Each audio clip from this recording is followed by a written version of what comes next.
Today we're going to be talking about discussing and listening to Astronomy Domine, which is the first single from Pink Floyd's debut album, The Piper at the Gates of Dawn.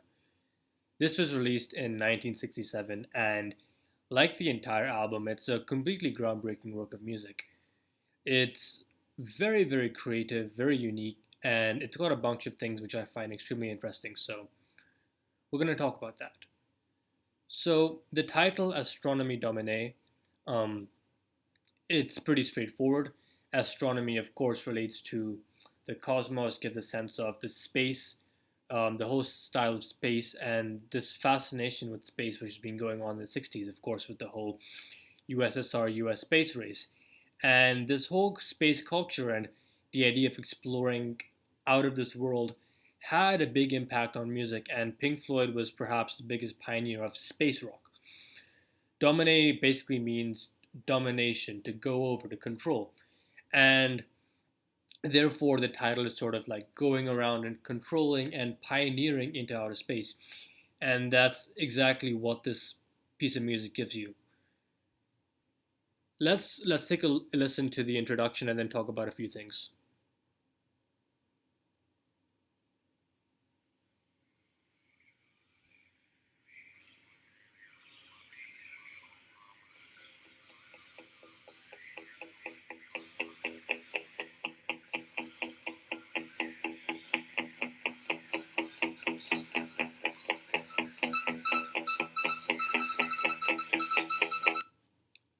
So, right away, what's very interesting is if you're wearing good headphones, you'll able to hear the difference in the pan.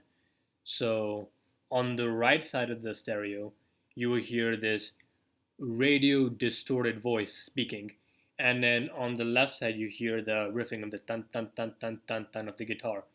And this is very, very interesting because not many songs, especially in the 60s, started with this sort of sound effect of lyrics.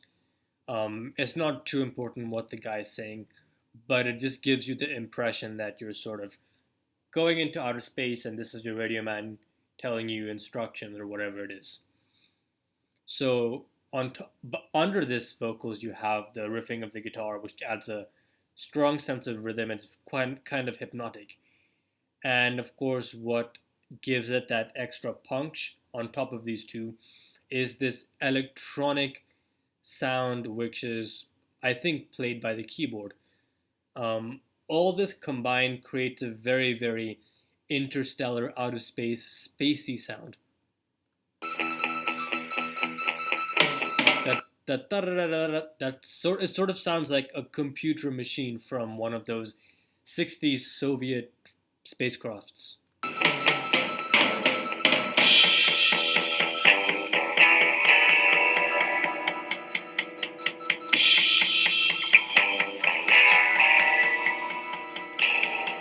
So essentially, here before the lyrics kick in, you have Nick Mason coming in on the drums um, with a few fills, which is very interesting, a bit groovy, and then he goes to the basic kick, which replicates the guitar of the ta ta ta ta ta ta ta ta. It's a very simple, structured yet hypnotic rhythm, which sort of just pulls you in as a listener.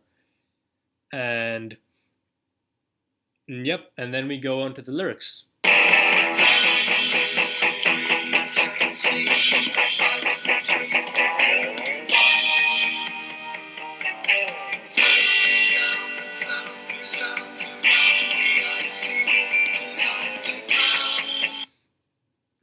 This is, I think, what I find the most fascinating about this song.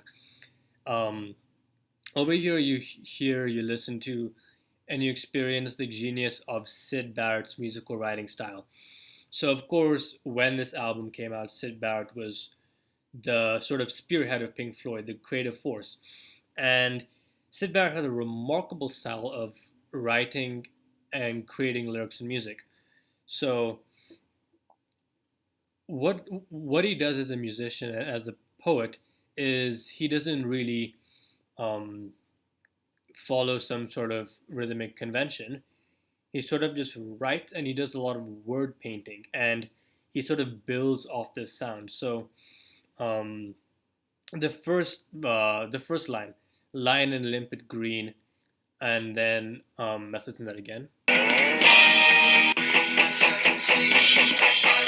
A second scene, a fight between the blue you once knew. This is very, very interesting, very unique writing style. It doesn't have a clear, defined meaning to it. It's sort of interpretive. It's sort of impressionistic. Um, Lime and limpid green is color refers to, and a fight between the blue you once knew is, of course, visual imagery, and it contributes to the whole impression of going into space and seeing these new fascinating things which you would normally see on Earth. It's sort of an introduction, introducing you to this new world which they're going to take you into.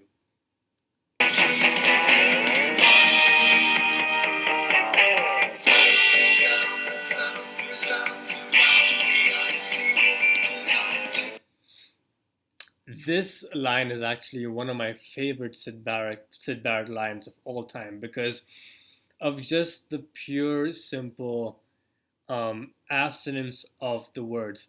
It's floating down, the sound resounds around the icy waters underground. So just the ending, ound, ound, ound, ound, ound, just going on and on and on, while also creating a cohesive sentence about this magical journey into outer space. It's very, very interesting, very remarkable, and I just love the rhyme of it. It sounds fascinating. It sounds exquisite. It sounds so unusual but beautiful. So interspersed between these lyrics, you have these fills of guitar riffs played by Barrett, of course, and the style and structure is very, very. It's very colorful. It's very energetic. It gives you the impression that there's a lot of stuff going on in your journey.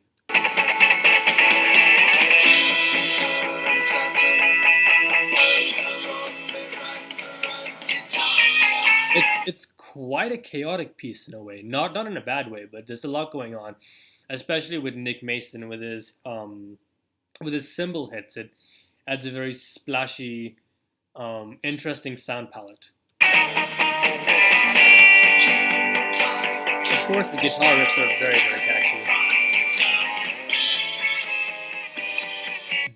This section is very interesting because, well, what on earth is it? It's so unique. It's this descending chromatic sequence, which is doubled by Syd Barrett's vocals and a melody on, I think, either the piano, the keyboard, or the guitar.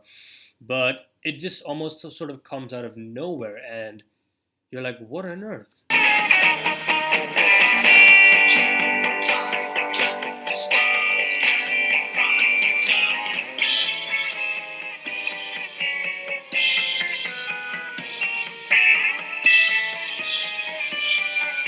And then the way it gets doubled an octave higher by the guitar on top of it, it's so unique and interesting, and there's really no logical explanation for it. It's just pure music, and yeah, it's I think it's reflective of the type of experiences and feelings you may be having on a space flight. The first verse section is being in awe of all these wonderful sights of all the planets, and then this descending chromatic sequence is just sort of like an unknown. It's sort of like there's no words for it.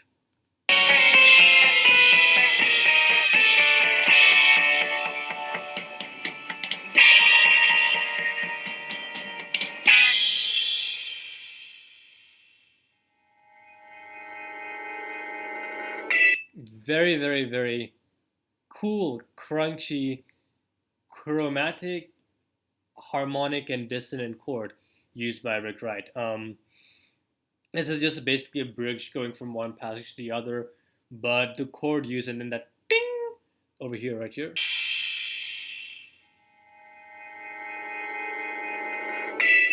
And then the way it reverbs over, and then that wind blowing. It's basically sound painting in its most beautiful form. Just sounds coming together, flowing around, going through time to give you this impression that you're basically just flying through outer space. And then here, that from the beginning comes back, and over here you're back to your structured riffing between the instruments. The next minute and a half is basically an improvisation with the guitarist and the keyboardist.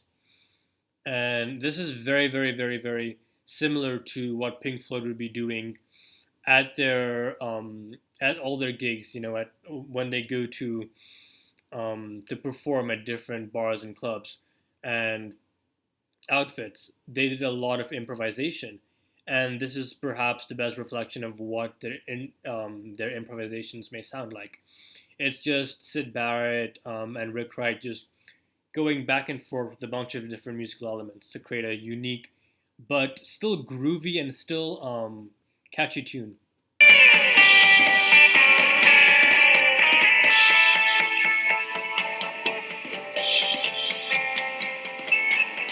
So over there, you just heard um, melodically, it's still a very very classic rock sound, sort of similar to what you might hear from a Led Zepp piece. The tone though is a little bit more spacey and quirky. So when you add that with Nick Mason's drumming fills and the other sounds, then it creates that unique Pink Floyd sound. But it's still very very rocky over here.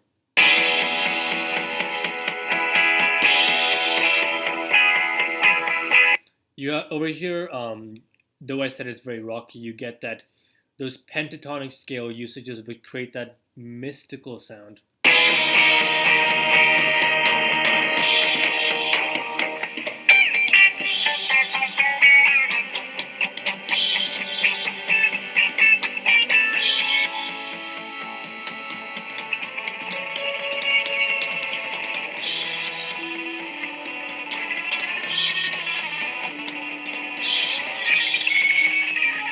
Over here, over here, even though it may seem a bit chaotic, it's just a whole bunch of music coming together, but in a really good way. Because I think what makes this work so well is the melody lines the band members use are straightforward and simple, and the drumming of Nick Mason sort of keeps it together.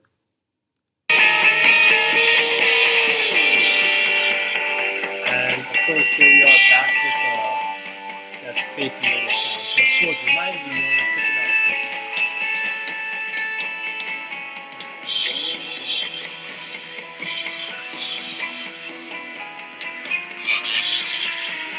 Let's go forward a bit. This part near the end is again Syd Barrett working his magic with words, with lyrics.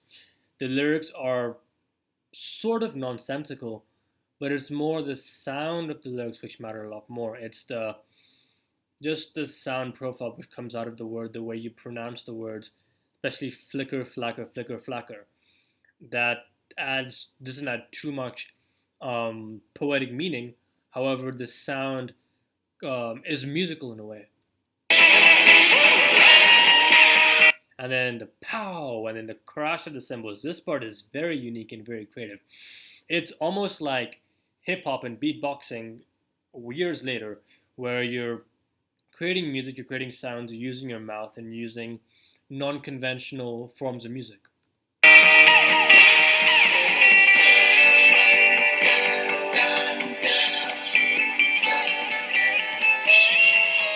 then here, of course, back with the descending chromatic sequence to give a sense of strong structure to the piece.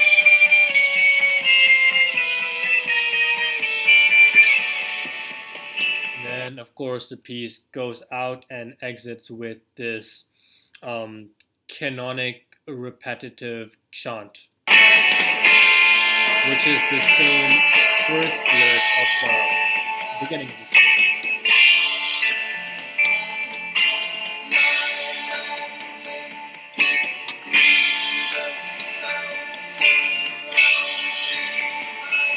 So you always hear how the lyrics are very, very rhythmic, which is similar to hip hop these days.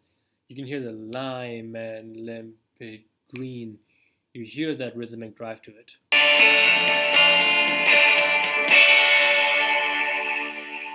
So there we have it, a very interesting, unique, remarkable piece. Quintessentially weird Pink Floyd. It's a great introduction to the sort of weirdness and creativity which Pink Floyd explores in the years to come.